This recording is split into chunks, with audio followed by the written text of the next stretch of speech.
What is going on, ladies and gentlemen? It's Kitty here and welcome back to another of my videos. On today's video we are looking at Frag Pro Shooter, and in particular we're going to be doing a top 10 video. I've done a few top 10 videos on my channel before and they take a little while to make, but I've made one just for you guys. So it's going to be the top 10 based on the top 100 players in the game, which characters they pick the most. So you know that it's going to be a true reflection of which are the best characters to have in the game right now. But before we talk about those characters, let me ask you to subscribe to this channel and click that bell notification so you don't miss any of my future uploads. And if you ever make any purchases in the shop, then consider putting in KIDDIE down in the creator code, and then 10% of any purchases you make will go towards supporting me and the channel and my family. So is Lucha Moitra still going to be in the top 10? He's been the #1 choice of the pro players for the last 2 or 3 top 10 videos I've done. Is he still going to be #1 in this one, or is he even going to be in the top 10? You'll have to wait till the end to find out. So Red Shadow is the current latest fragger as of the 1.8.5. This is June 2021. And is he going to be in the top 10 is another question you've got to ask yourself. He's a very, very good character. And, you know, I think that he's worthy of definitely being in the top 20 for sure. But is he going to be in the top 10? We'll have to find out. But we've got to say on here a honourable mention to Lord VR, who comes in 11th, just misses out on the top 10 cut with 16% of the votes from the top 100. So without further ado, let's go and crack on to the top 10. So in at 10th position is Darius with 18% of the votes. He is one of the new characters on the block. He's a football player, or as the Americans call him, a soccer player, and he fires these footballs. He's got this ability to do like a sliding tackle, which if he hits his opponent, he does damage, and he also makes it so that they take longer to respawn. He does some really good bunker damage, and he's the first gay character in the game. He's got lots of different football shirts that he can be kitted out with. That's the different skins that he's got. A good bit of radius splash damage on his weapon. And that is why just about scraped in the top 10. Now in at number 9, we have an old favourite with 19%, Ronin. I've got him here in the Darkfire skin, which is my favourite skin that he's got.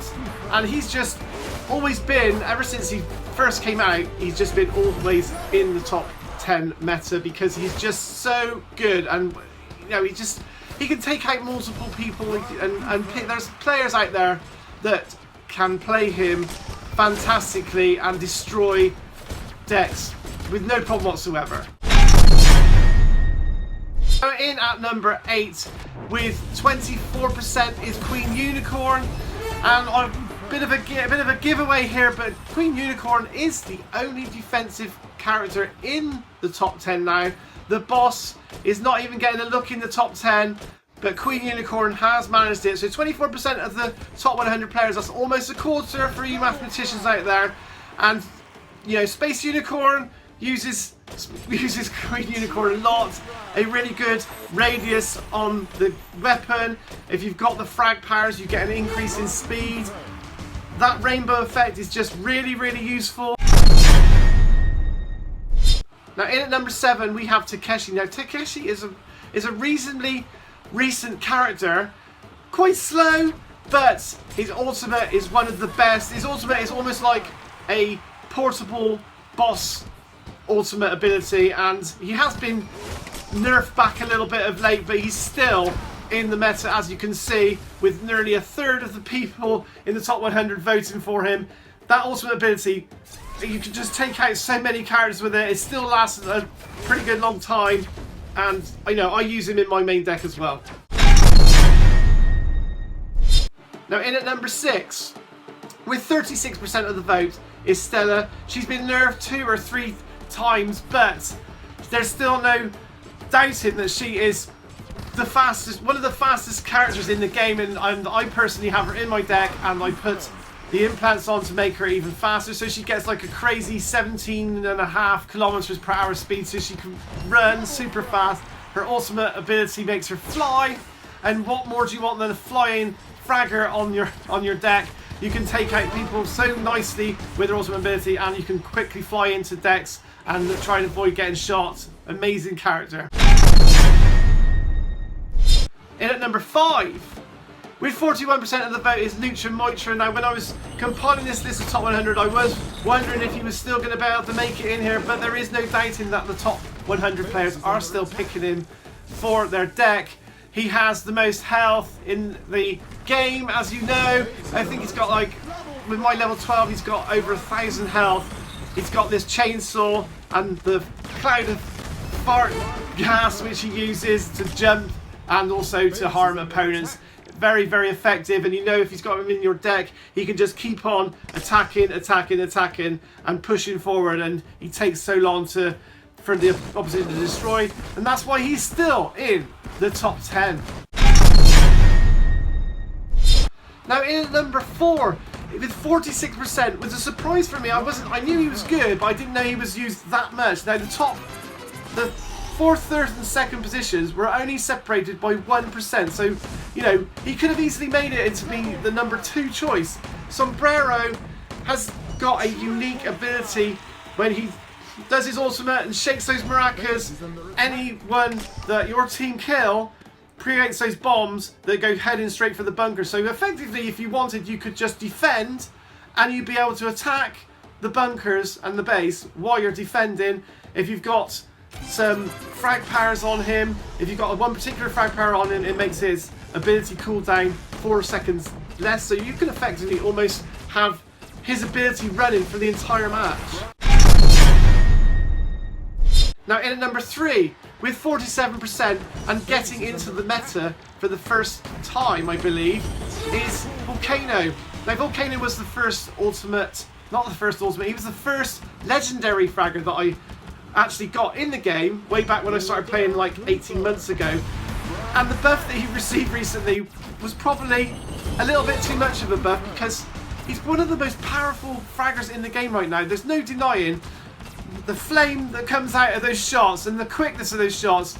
Absolute devastation against fraggers and bunkers. He can take out bunkers in seconds, and this is why nearly half of the top 100 are now putting him in their deck, because he is just that amazing that you need to have him. Now in at number 2, you may or may not be shocked with this, with 48% of the vote, is Andromeda. Andromeda has been in the meta ever since when she was first there. She's one of the first characters in the game, and she's just absolutely amazing. Their ability to jump is good for getting up to higher positions, like if you're want to get up on top of a base, a bunker, or into the main tower. She's got a good spread shots, there's some good splash damage on her, and if you're lucky enough to have both her frag powers, especially the one that gives her the faster firing, then it just makes her like incredibly good, and this is why so many people choose her. And the number 1 choice, the number 1 picked by the top 100 players in the game with a mighty 60%, and this is why it drives me absolutely crazy, because nearly every time you play a match in Frag at the moment, everyone's got a Zap Girl, and that's why 60%, nearly 2/3 of the top 100 have got Zap Girl. And if you've got her frag power that makes it so she can have 2 of those lightning towers, you can just dominate with it. You know, in any game mode. In Street Frag, you can just chuck them down either side. No one can get through. Everyone gets killed. Chuck it over into the bases. Having the 2 makes her just even more insanely powerful. And unfortunately, she's the only character I've got at level 9. Everyone else I've got every single fragger, and the rest of them are all 10, 11, 12, and 13. She's the only one I've got at 9, so I need to get her up to 10 as soon as I can. She's actually in my deck because, you know, if you can't beat them, you got to join them. So I put her in my deck. Although I don't control her too much myself, I usually let the AI control her. Maybe that's the wrong thing to do, because most of the people that I go against actually use Zap Girl and control Zap Girl, and you can throw those towers like for miles. So you can just throw them into the defense, into the other team's area, and it means that their characters are getting hit when they're still trying to get out of their own base. It's just insanely overpowered. But like I said, you you probably need Zap Girl to be able to win these games. It's very difficult to win these games without Zap Girl, and that is why she is the #1. So I hope you enjoyed today's video. If you did enjoy today's video, make sure you smash that like button because that'd be super awesome. Shout outs on my channel to Percy, Dominic, Emmett, and Restless Canacaris.